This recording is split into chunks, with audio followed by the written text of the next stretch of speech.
پاکستانی کباب پھر کوہاٹ کے کباب وہاں مشہور, اور جہاں پہ کوہاٹ ٹیسٹ یہاں پہ شارجہ UAE میں ابھی پورا ہے. محمد حسین اور عاطف نے بڑا ماشاء اللہ کمال کیا اور بڑا اچھا ٹیسٹ, بڑا تیار ہے. شیخ صاحب کیا کہیں گے, کباب کیسا ہے؟ بس منسٹر صاحب نے جو بول دیا نا اس کے ساتھ ہمارا اتفاق ہے بس.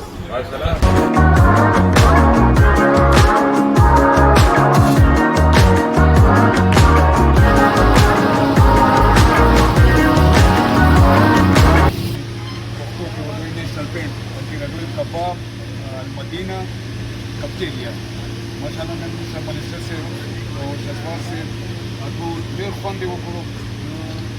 ټولو پښتنو ته دا دغه د تاسو وګورو یو ځل ورته راشو صرف بس یو ځل راشو او د پاکستان د دارې کباب یا د دارو جبې کباب د دې چې هغه تصویر شي نو دا ډېر ښه خوندور او ډېر ښه ټیسټ او نن ماشاءالله ډېر ملګري راغلي دي او منسټر صاحب هم ده او محمد حسین بھائی دورہ خاص په کباب باندې موږ ته مبارکي درکوو.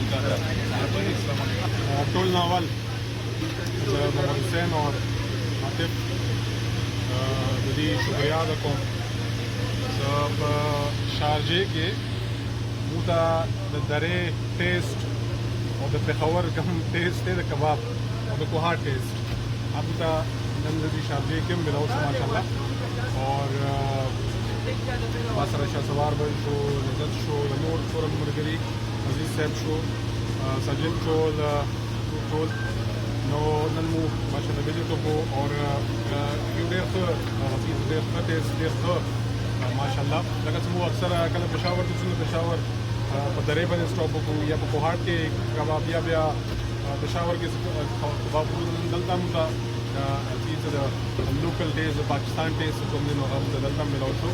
زه اپریشیټ کوم محمد حسین اور عاطف هغوی کم طریقې سره محنت کی اور دلته کې کم یو خپل رسید برانډ یې جوړ کړو نو موږ همدا دعا کوو الله ته نور هم عزت ورکړه, نور هم دا کاروبار کې ورته ترقي ملاو شي.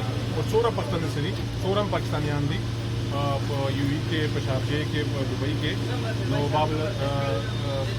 کباب المدینہ وزټ وکړو اور ټیسټ چیک کړو. مهرباني.